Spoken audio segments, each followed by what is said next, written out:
Bonsoir à tous. Heureux de vous retrouver en ce début de semaine dans l'actualité de ce lundi 31 juillet. D'abord, en Côte d'Ivoire, plus de 50 000 candidats à l'assaut du BTS session 2023 qui a débuté aujourd'hui. Notre équipe a visité un centre d'examen. Son compte rendu dans quelques instants.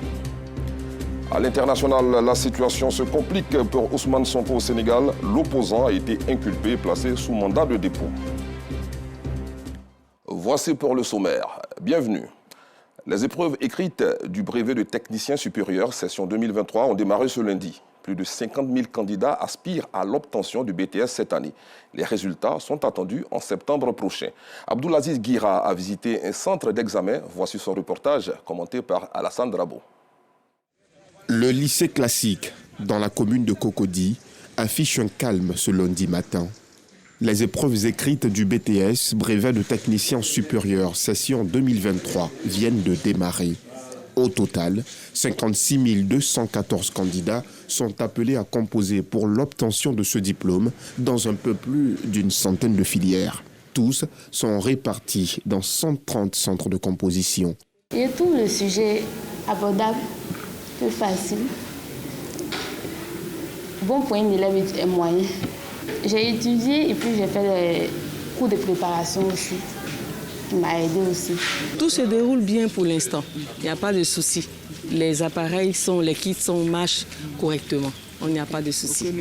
Aucun incident. Tous les candidats sont là, non. Pour le moment, aucun incident majeur.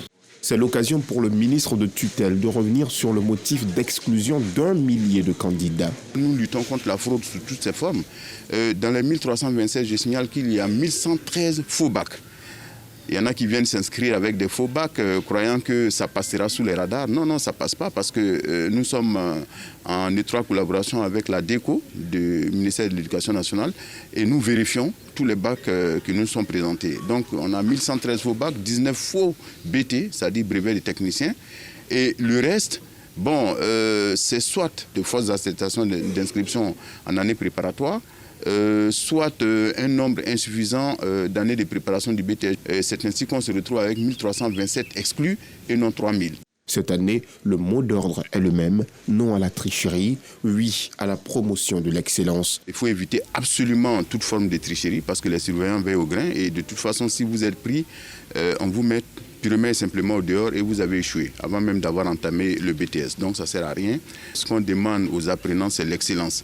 Voilà, la Côte d'Ivoire de demain va se bâtir à partir de l'excellence et non à partir de la tricherie. La Côte d'Ivoire observe une baisse de candidatures de près de 8% par rapport à l'an dernier. En 2022, le pays a enregistré 61 002 candidats à l'examen du BTS. Parlons excellence en milieu scolaire à présent. Pour la 5e fois, les meilleurs élèves de Grand Bassam ont été récompensés au cours d'une journée d'excellence par le conseil municipal de la ville historique. Cette année, les 18 élèves qui se sont démarqués durant l'année scolaire ont reçu des bourses d'études et des cadeaux des mains de Jean-Louis Moulot, maire de la cité balnéaire. Voici le compte-rendu de Bintou Pekele. Avec 312 points au baccalauréat série D, Jean Phalange est le meilleur élève de Grand Bassam. Il repart avec une bourse d'études de 16 millions de francs CFA, un ordinateur, une enveloppe et une attestation. Il vient du lycée d'excellence de Grand Bassam. Je tiens à témoigner de ma gratitude envers les différentes organisations pour ce prix qui m'a été donné. Tout au long de l'année, c'était comme des montagnes russes, ça montait, parfois ça descendait. Le secret, c'est de ne pas se décourager, de toujours continuer à travailler et ça paye toujours. Ça ne fait que nous honorer et puis comprendre que le président de la République a eu raison, le gouvernement a eu raison de créer un lycée d'excellence qui aujourd'hui, je pense, fait la fierté de l'éducation nationale. Ils sont au total 18 élèves du CM2 à la terminale A, D, C, G1 et G2 à être célébrés.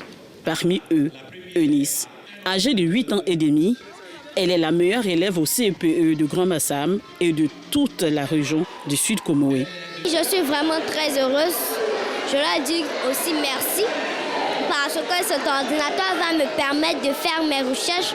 Et je remercie aussi ma mère, mes parents, mes amis. Ils m'ont toujours soutenue, spirituellement comme physiquement. Pour la 5e fois à Grand Bassam, l'excellence est célébrée après les résultats du bac, dernier examen à grand tirage. Cette initiative du conseil municipal prend de l'ampleur chaque année. Aux côtés des élèves, les meilleurs enseignants sont aussi récompensés. On ne peut pas féliciter les enfants sans féliciter ceux et celles qui les accompagnent au quotidien. L'innovation, c'est la mise à disposition d'une bourse d'études de 16 millions de francs CFA offerte par l'entreprise Menzies Aviation.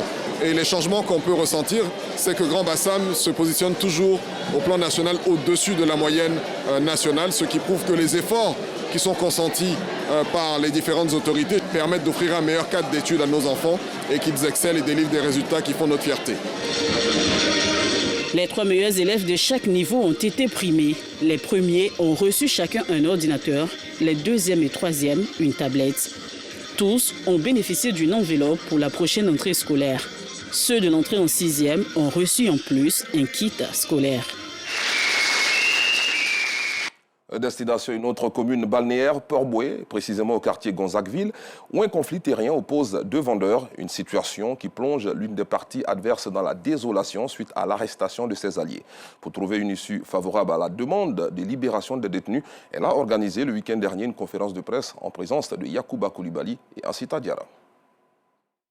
Au quartier Gonzagueville, dans la commune de Port-Bouët, un conflit terrien oppose 2 parties. S'estimant opprimé, Joël Acré, porte-parole de l'une des parties, également vendeur de terrain, revient sur les faits à la faveur d'une conférence de presse. C'est M. Auguste qui est fautif, parce que M. Ballot a tous ses papiers légaux sur son site. Mais M. Auguste vient avec ses ordres de voyous pour venir agresser maçons, acquéreurs sur le site Les Machetés. Il y a plusieurs soins transmis qui ont été pris, envoyés chez le commissaire. Si Auguste se réclame du site, mais qu'il vienne avec ses papiers devant les autorités, on discute. Si c'est pour lui, nous on dégage. Nous, on compte sur la loi. Il faut que justice soit faite. Un avis partagé par Souleymane Koné, porte-parole des acquéreurs des terrains. En partant sans ville, comme ça, le président a eu un coup de fil anonyme pour lui dire que si tu peux prévenir tes éléments, parce qu'il y a M. Auguste qui a pris des bagarres pour mettre des éléments dedans pour venir attaquer les éléments. La terre que nous avons achetée, en tant que les acquéreurs avec M. Ballot, parce qu'avant, Mafui Blé n'avait pas un chef reconnu. Et c'est ce chef-là qui avait un accord avec Ballot, avec les propriétaires terrains. Et Ali Maouloud et Ouad qui faisaient aujourd'hui les documents pour nous donner. Ils ont fait les attestations, tout est là. Aujourd'hui, cet Auguste est venu injustement, avec l'accord de d'autres personnes pour enlever ce Ballot pour partir. Et nous, les acquéreurs, ils ont commencé à vendre nos terrains. C'est là, moi, je ne supporte pas l'injustice. C'est là que j'ai réuni tous les acquéreurs, qui est sur le président des acquéreurs. Et puis, on a mis un comité en place. Et le comité, c'est ce qui a fait que M. Ballot est revenu prendre son site. La chefferie aujourd'hui qui est reconnue par tout le monde et le gouvernement qui reconnaît. Cette chefferie nous a dit que non, on n'a qu'à se diriger vers M. Ballot. Que l'État nous aide vraiment à enlever ces frères-là injustement dans le bâtiment, c'est là où ils sont là-bas. Affectés par l'arrestation de leurs proches, épouses, parents et connaissances lancent un cri du cœur. Ça fait 10 ans que je suis mariée. Voici mes enfants qui sont là. Je sais que mon mari n'est pas comme ça. Mon mari travaille. Le jeudi, quand mon mari sortait, il m'a dit qu'il partait voir ses terrains au site. Je lui ai dit, ok, bonne journée. Après ça, je n'ai plus revu mon mari. J'apprends qu'on l'a arrêté. À chaque fois, les enfants pleurent, maman et papa, je suis obligée de leur dire, papa a voyagé. Quand je pense que tu dors, ton mari est à la MAC en prison. Tu ne peux pas fermer les yeux la nuit. Je souhaite que mon mari soit libéré. Parce que ce dont on l'accuse, je sais que c'est un faux témoignage. Parmi tous ceux qui ont arrêté, j'ai mon fils qui fait partie et qui a même eu le bac et qu'actuellement là, il atteint un peu l'orientation. Voilà pourquoi il est sorti pour aller pouvoir se chercher. Ces enfants-là ne sont pour rien. Leur bataille de terre doit se terminer entre eux. Mon fils, par exemple, a une fiancée et qui est aujourd'hui en début. Vous comprenez que ça, c'est pas facile pour qu'au moins nous arrivions à répondre à tous ces besoins. Ce que nous souhaiterons, ce que nous leur demandons, ce que nous présentons comme clémence, c'est que ces enfants soient libérés. Mon enfance partait chercher à faire la maçonnerie et c'est comme ça qu'il a été arrêté. La scène s'est passée à Beninkosso, toujours à Gonzague ici. Je suis affaissé. Je ne sais même pas ce qu'il faut faire. Je n'arrive pas même à ouvrir mes yeux, je n'arrive pas à manger, je n'arrive même pas à faire quelque chose. Voici la rentrée qui est arrivée. Je ne sais même pas comment il faut faire. Et cet enfant-là, avec ses petits bricoles, il m'aide aussi à mettre ses petits frères à l'école. Désormais présentés comme des bandits des grands chemins dans certains organes de presse, les proches espèrent une éventuelle libération des accusés incarcérés à la maison d'arrêt et de correction d'Abidjan, Maka. Ils réclament une réparation. Bientôt les élections municipales et régionales dans notre pays et en prélude à ces échéances locales, l'imam Moussa Dramé, président du COSIM du Sud Komoué, a organisé une lecture coranique et a fait des bénédictions pour un double scrutin apaisé. C'était le week-end dernier à Grand Bassam, un rendez-vous qui a enregistré la participation de nombreux guides religieux de la région. Retrouvons le duo Yacouba Koulibaly à Sita Diarra. Organiser une lecture coranique spéciale et formuler des vœux en faveur des prochaines échéances électorales locales apaisées. C'est l'aspiration nourrie par Imam Moussa Dramé, président du Conseil supérieur des imams des mosquées et des affaires islamiques de la région du Sud Komoué ce week-end dernier à Grand Bassam. Nous avons trouvé nécessaire de nous adresser à notre Créateur, intercéder auprès de lui pour les élections à venir. Plus souvent, les élections se passent avant et après dans la violence. Nous avons seulement deux messages.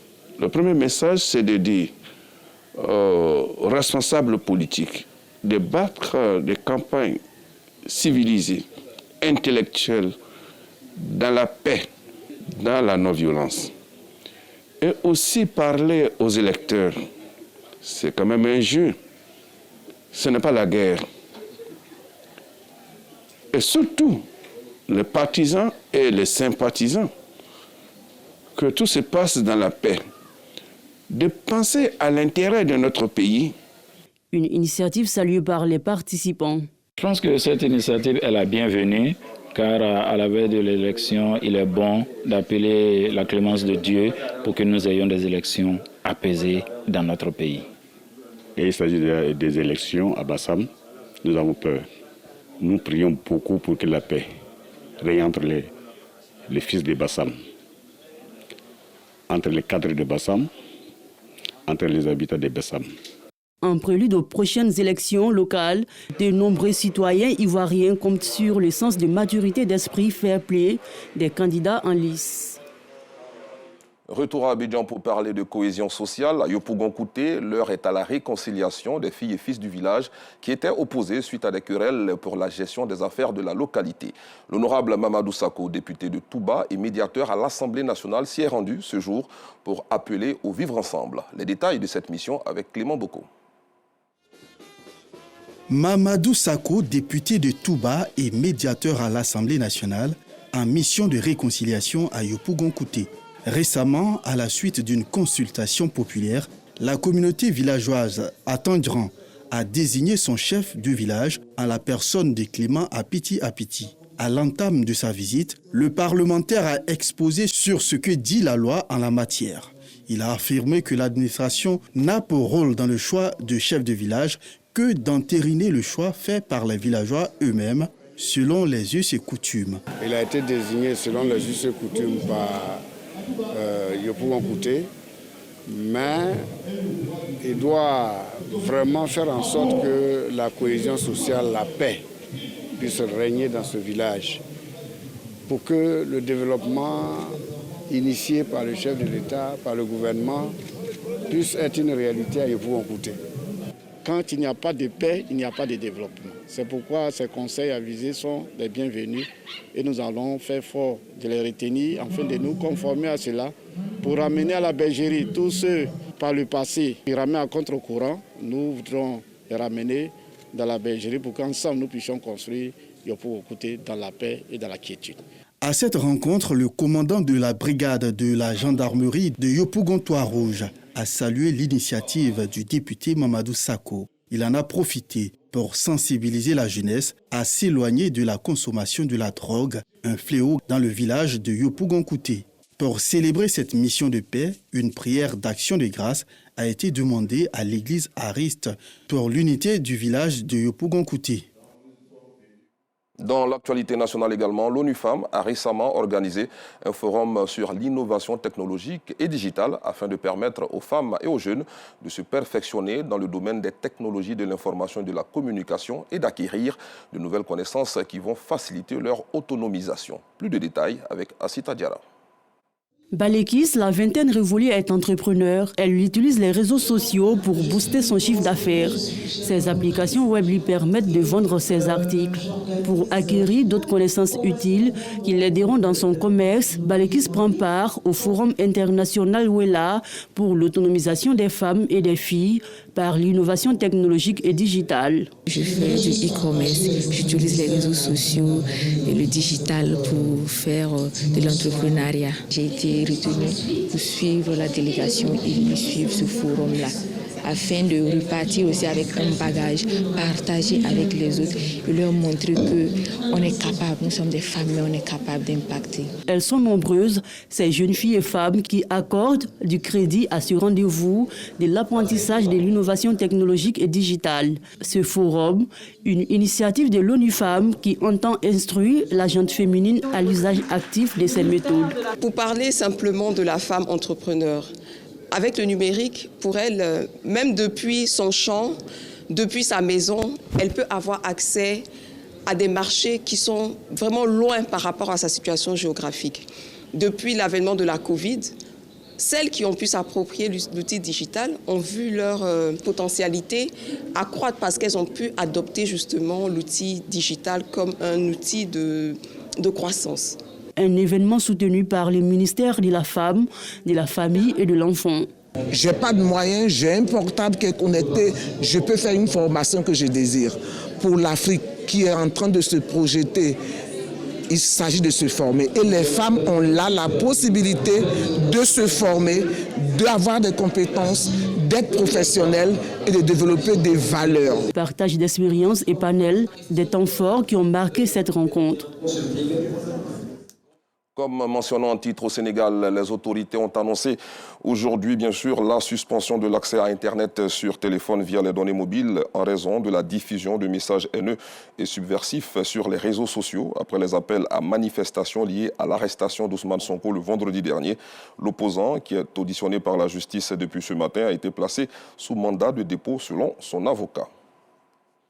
Hors du continent, le bilan de l'attentat suicide commis hier au Pakistan lors d'un meeting politique à quelques mois des élections et revendiqué par le groupe État islamique ne cesse de s'alourdir pour atteindre au moins 54 morts, dont de nombreux mineurs.